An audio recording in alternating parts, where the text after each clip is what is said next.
So, welcome to the next edition of the Rare Business Podcast. With me today, I have Anthony Abbatiello, who is Principal of Deloitte Consulting, LLP, and Global Leader of Deloitte Leadership. Hi, Anthony. How are you doing? I'm well, Adrian. How are you doing? I'm splendid, sir. I'm very splendid. So, Anthony, for the benefit of our listeners and readers, can you tell us a little bit about you and a bit about the work that you do? Sure. So, I've been practicing in human capital consulting for a little over 20 years now. My background ranges all things HR, talent, leadership, and in my, I'd say, sort of split my background in sort of three phases. Mm-hmm. Phase one was serving clients through large-scale, global, complex HR and talent transformations. The second was helping to lead our human capital businesses around the industry. So I worked in financial services a lot in my earlier years as a partner and serving financial services clients and leading our human capital businesses in financial services. Then onward into leading our global HR consulting businesses in a previous life form. And then in my third phase now has been, focused really deep on the sort of current trends of human capital. So at Deloitte, my main focus has been on leadership as it continues to be a growing issue for our clients and one that's constantly changing on an annual basis, as well as things like culture and engagement, and all how that wraps into the organization and talent needs of our clients. Perfect. Now, the rationale behind us having a conversation today is that Deloitte have just published a new report. In fact, it's an annual report, which is it's the 2017 version of the Global Human Capital Trends Report, and it's just fresh out. Ink's just dry on it, I guess. So, can you? Although I've only ever seen a digital copy, so that's just kind of moot kind of point, really. But can you tell a little? Can you tell me a little bit more about the report, who's it for, and kind of what's its purpose, etc., to give us a bit of background? Yeah, so we've been publishing the trends report now. This is our fifth annual report, and the focus of this. Well, I'll say first, this report is really about rewriting the rules for the digital age. So it's new human capital rules now that we're in the digital age, and the focus that organizations need to have on human capital to drive the future of their business. And who's it for? The report really is. We have this year the largest number of respondents in our research. We have 10,000 business and HR executives that have provided input and insight into the report, and over 60% of them are business leaders. So, before, I would say 10 years ago, 15 years ago, when I was practicing with clients, this was mostly a thing for HR. And, I think most of the leading organizations and the high impact organizations understand that human capital is part of the DNA and the thread of leadership, and those running large organizations, actually even smaller organizations. Yeah. So, you've seen the trend move to more of a business leader. And so I think especially with this year's report, the focus is, yes, there is a human capital HR talent focus. It is a human capital trends report, but it really reaches into, what's happening in the global economy today, and what business leaders need to do in order to drive the future. Perfect. Yeah, because I read it and I was going through it, and so I'm really interested in all things sort of service, experience, and engagement, so both customer and employee. And I was going through the report and I was thinking, this is full of great stuff that are relevant to this sort of area. But the thing that kind of struck me is that you've highlighted sort of these 10 human capital trends, big trends that people need to pay attention to. But rather than kind of running through all of them, because that just take kind of forever, I wanted to ask you to tell me a little bit more about a few of the relevant trends and what we can learn from them, if that's okay. Mm-hmm. Sure. Okay, so let's start with. I think it's one of the first ones. It talks about the trend of the organization of the future arriving now. Can you tell me about what you're seeing, what that means, what we can learn from it, and what could, as leaders in organizations, what should they be doing or starting to do? Yeah, so this continues to be the top trend. It was the top trend last year, and as we looked at the changing organization and this network of teams concept, and as a future design, the reality is this year we're seeing it actually being put into practice, and hence the reason why we say arriving now. Right. So because you've seen this rapid pace of technology and productivity move, and businesses have not really kept up with that.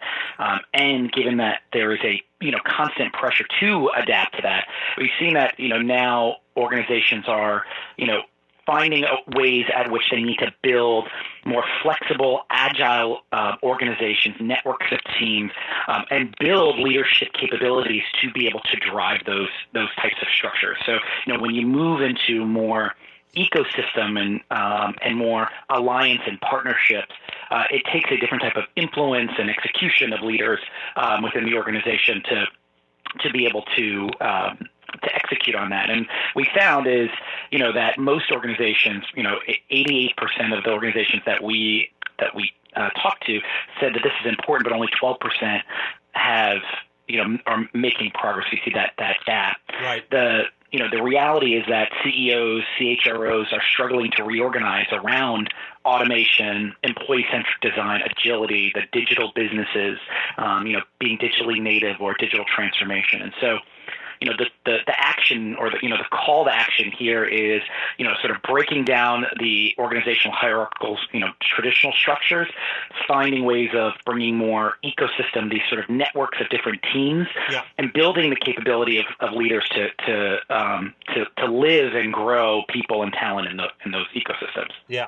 I mean, on that, Anthony, so we were doing a piece of work for a firm which was, and I think it sort of speaks to this, and possibly an issue within this, in that, so they had a very, very, global technology firm, very flat structure, very enlightened leadership, empowered employees, so on and so forth. So supposed to have this organization of, being very agile, self-organizing teams, so on and so forth.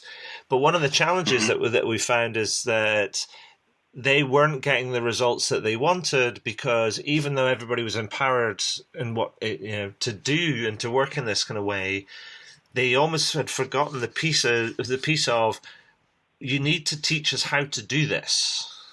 It's not enough to just empower people, and to almost like, it's a bit like, I use a very crude example to describe it. Say it's a bit like battery farming chickens, and then throwing open the doors and saying, now you're free range, and then they stumble out into the light and go, I don't know what I'm doing. Yeah, right. How do I eat? Where do I go? Exactly.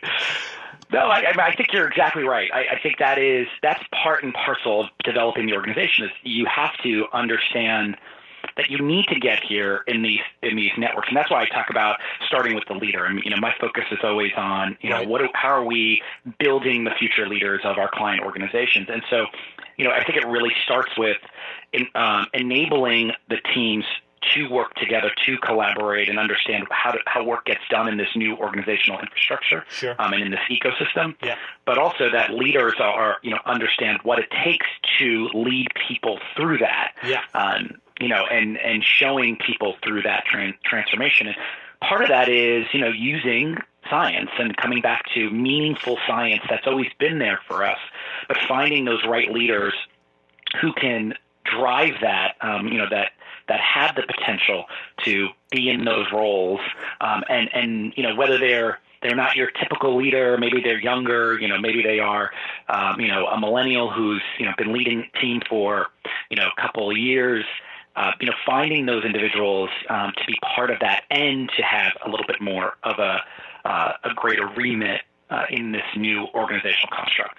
Fantastic. So moving on from that one, I wanted to then ask about another trend, and the other one, because it's a really interesting one, I think, because there's a continuous thing going on here, and it talks about careers and learning real time, all the time. Can you tell me a little bit more about that, and what's driving that, and what can we learn from that? What do we need to do about that? Yeah, the whole concept of career is being shaken to its core, especially as we move to this, always on, experience, always on employee, always on learning, and really having much more of a self-pace around, how we can develop. The business career models are confusing. They're broken, quite honestly. And, we see a huge increase in urgency around careers, yet companies are unprepared to offer that career strategy and flexibility and support that people need. So, what we found in this trend, certainly, as you can see in the numbers, that 83% of our respondents see this as very important or important, but the organizations they need to help employees grow through by adopting the concept of a career that we talk about in the 100-year life, new learning models, that challenge the idea of a static career, that it's much more of a free-flowing or much more flexible around the ability to develop. It may be point-in-time opportunities. It may be mixed with digital, and many of these things are driven by your area of research, which on the consumer experience, right? The consumer trend is driving much more of the experience I need as an employee in my career. So, being able to have that configurable career, to have models that workforce models that are flexible, that take in this broader ecosystem that we talked about in the first trend. And then, thinking about development, not just of your employees, but of the, your employees that are third parties, right, that are in your ecosystem that are delivering to your customers on a daily basis. So, I mean, because that makes me think about two things. One is, it's almost as if learning has to become this. It's like a habit we have to develop, that everybody has to develop. But it has to be almost like a self-directed habit, because it's almost with the nature of the workplace that it's incumbent on the individual to to continue to learn. But I guess the organization's got to facilitate that. But then I also going to think but given the way that our education system is structured, and we talk about the organization in the future, this might be a little bit slightly off topic, but can you see a time when organizations will start thinking about careers and learning and start thinking about, well, we're not getting the education that we need, or we're not getting the employees that are educated in the way that we need for our organization, therefore we're going to have to reach back into the education system to start changing it so we get the people that we need? Well, I think that's already happening, right? I look at major manufacturers and the focus and investment in STEM talent and STEM education, right, particularly, across engineering. So I think it's happening now, and we know that it's something that needs to happen. But I think you have to even go further into when you think about the learning or the modern learner, to your point. A lot of it is self-paced, but it also is, we are, by nature, millennials and, the Gen D, right, the digital generation that are coming up now. Millennials are old, right? They're in their 30s. But the next generation that is, right? I think that's the first time I've ever heard somebody call a millennial old. Yeah, we've been talking about them for, over 10 years now and wondering what it was going to be like. They're here, they're leading, they're running. Mark Zuckerberg is millennial and running one of the largest, profitable companies in the globe. Yeah. But it comes back to the modern learner, right? The millennials and now the new generation. They're so we are also socialized for information, right? That comes at us at all different ways, and how we synthesize that information really comes back to how we can process and what our cognitive abilities are. Sure. So I think understanding that and providing that self-direction, bringing digital methods into learning much more than, these click-throughs and courseware, but, more into experiences, and driving that education. And I think you have to have a balance. It can't be, just the LMS and all online training, right? It needs to be some things that feel, gamified, some things that are experiences, that are inside the company. And, what we see in the leadership space all the time, exposure to external environments and understanding those influencers outside of your company so that you have an appreciation and you don't have the blinders always. Absolutely. So that brings me to, so thank you for that. So that brings me to the third sort of trend I wanted to ask you about, which was one that sort of is very, I guess, quite close to my heart because it's linked to my interest in service and experience and things, and that was the employee experience, culture, engagement, and beyond. Can you tell me a little bit about that and what are the highlights and what you recommend so leaders should be thinking about and doing? Yeah, this one is, we've talked about culture and engagement. We've talked about engagement, employee engagement. This is really now, it's the experience and going beyond that. And I think now with the digital world, increasing transparency and, the growing influence of millennials now in the organization, right? Employees now absolutely 100% expect a productive, engaging, and enjoyable work experience. Right. And, flexibility is the new currency. And we blurred the line between work and life, right? So my generation was very much the work-life balance generation, right? Mm-hmm. The millennials are very much the, I want to have purpose, in my work generation. And so that line of where I turn off work and turn on personal is really blurred. I don't want to say it's gone, but because of that, we need to make sure that we have consumer-grade experiences for our employees, and we use the ability of technology, the digital channels, to enable that versus, I love many of our partners, right? But a lot of the HR technology that is out there was built for the user versus the customer. Yes. And even at that kind of fall flat in many ways. And so if you turn that on its side and you look at more of, what's the intention? Where are those moments that matter, from recruiting to retiring to, even just influencing? Yeah. Finding that, and having that employee brand proposition, is a top priority for the organization, but not just because we want to have it, right? I come back to, let's learn from, the Silicon Valley, right? Having food and games in your environment, not just because people need to eat or they need a break.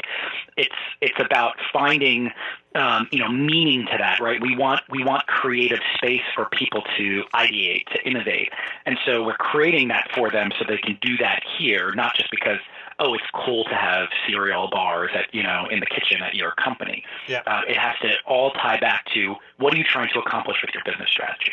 And so that sort of sounds kind of very similar to, and what you're describing there. So, there's people are talking a lot about customer journey mapping and so on and so forth. And you were talking about all the different stages that would be akin to a customer journey map.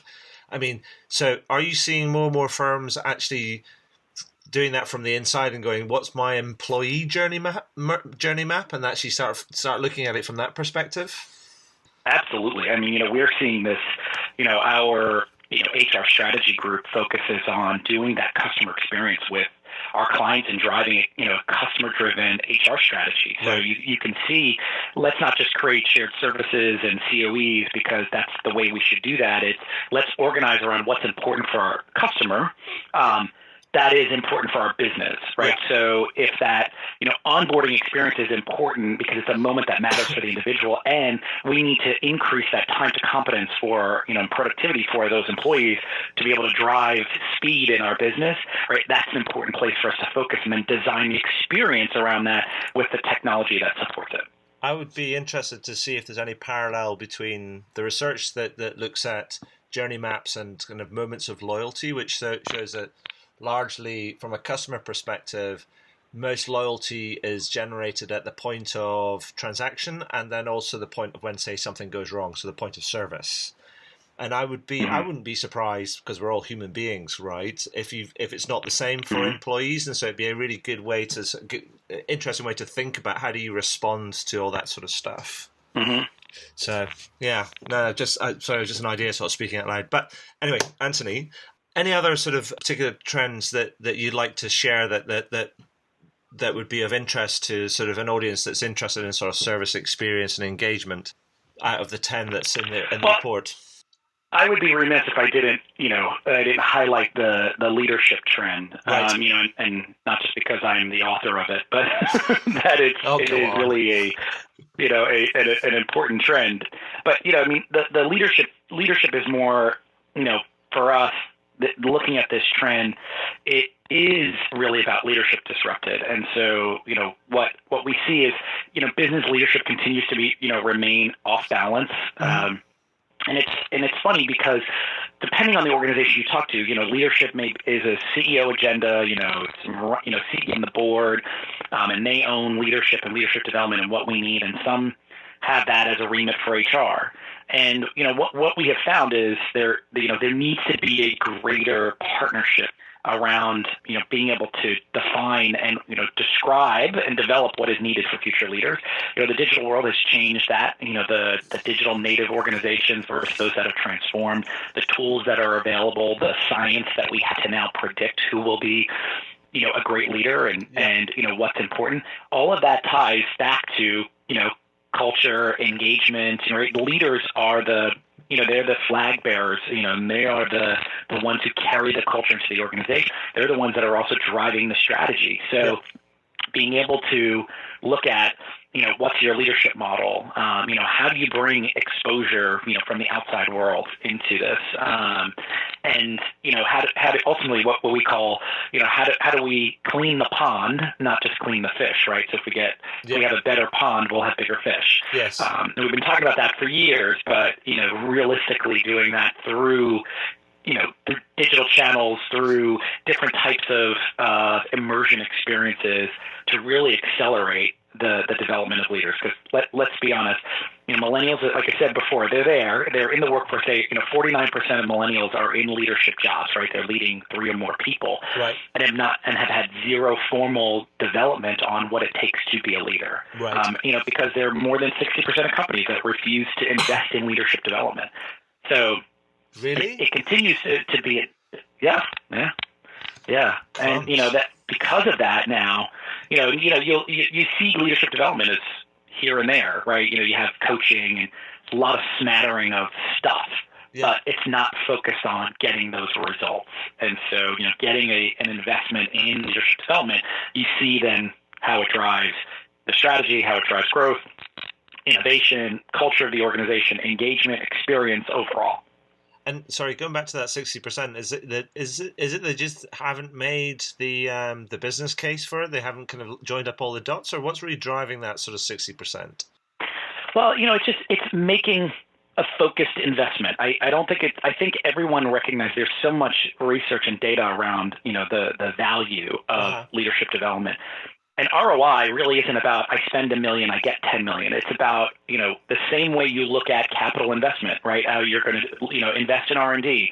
Leadership development is the driver of that. So, it's saying that, back to the chicken coop. I oftentimes use the car example, right? I may have the highest technology, highest racing vehicle, but I'm going to put a novice driver who just got their license behind it to race the new machine. Yes. And that's proving to not give us the results or needs, and so. Why wouldn't we have that same level of investment in leaders as we do in innovation, in R&D, in emerging markets? All of that together has to, and bringing those leadership development into those places where we are investing the most. Perfect. Thank you for that. So, Anthony, if I was just to say to you, like somebody's listening into this and they're thinking, right, fine, I'm going to download the report, I'm going to go through it with a fine-tooth comb, all these kind of trends feel like they're relevant to me and my organization, but I'm going to look at it and I'm going, because it's quite a meaty thing, the report. Where would you say, if I was to say to them, one piece of advice, here's where you start, what would you say to them? Well, the reason why, we're using this sort of the game metaphor this year, and the rewriting the rules is it's driven by what's happening in the global economy today.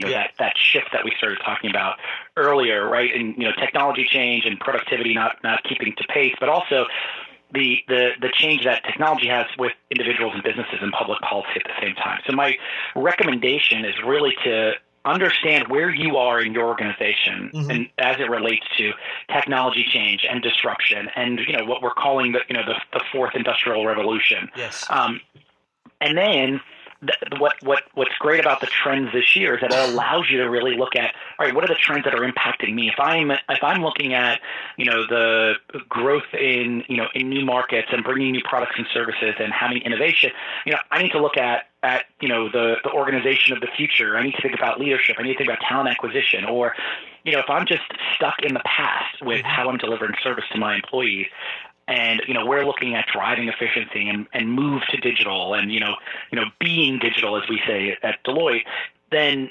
you're going to start looking at things like performance and HR service delivery and really charting the course based on where your organization is at and what you're looking to accomplish. I don't think, to your point, I don't think that it is a start at number 1 and move your way through number 10, because I think that there'll be different organizations that are in various places. And so having the dashboard that actually allows you to look at your organization or your industry, your size, this is what, these are what the trends look like. I would start there and navigate forward. Yeah, I guess my kind of point is, and maybe from based on what you're saying, is that it feels like actually the first step is to become more aware that things are changing and educate yourself around those changes, and then in doing so, you'll be more equipped in order to think about all the different sort of trends that are out there and how you plan to sort of leverage them, accommodate them, respond to them, etc. But relevant to your organizational context. Mm-hmm. So before, I've got just a couple more kind of questions, but is there anything that from the report that you think that we've kind of missed out that you'd like to add before I ask you my last couple of questions? Yeah, I think we hit. The only thing I'd say is that the digital HR pieces, which we didn't really hit on as much. Digital HR, people analytics, the augmented workforce, AI in the workforce. I think they're interesting trends and seeing how robotics and AI are there, and organizations have made a huge investment in cognitive technology. You see it as a smaller, lower trend this year. Yeah. I think we're going to see it growing and moving a lot faster. So, I think it's something that to get ahead of in terms of building, to the listeners, building their understanding of that and really how that impacts, machine learning, how that can impact succession planning or high potential leader identification or talent development or career, workforce models. Uh-huh. All of that is really going to bring a huge benefit to the future organization. Perfect, thank you. So that brings me to my last couple of questions, Anthony, and the penultimate one is a little bit of a selfish one because I've been doing my own little bit of market research after publishing a book last year called How to Wow, and so ever since the book got published, I've been asking at the end of any of these interviews for different people's perspective on what they think what wow service or experience means to them. So I'd love to get your perspective on that. So, I am take a page out of the sort of hospitality guide in the how can I help you or what can I do to make this experience better, customer service. So, right. I think it's not just a luxury brand, but for me that anticipating or that customer intimacy around the proactive reach out or being able to deliver a great service, but then also say, or how do I make this even better, right? What can I do to take this to the next level for that individual? And it can come from, buying a mobile device. It could come from luxury goods. It can come from a hotel. But I think probably because of spending over 20 years on the road and, probably more nights in hotels and planes than at home, that customer model around hospitality has always been the one that wows me the most. Right. When they're anticipating it, they are asking, how else and what else they can do, but they're not being awkwardly too close. Excellent. And so that brings me to my final kind of question that I always ask at the end of these podcasts, Anthony. And the question is this: is there anything that you would like to shamelessly plug? Yes, I would, and I sort of did it before, but now I'll do it shamelessly. We published an article that hits on our research called "Better Pond, Bigger Fish" out of DU Press. Uh-huh. It's a great summation of all the things we talked about around leadership today. It's part of what's in our trends report as well.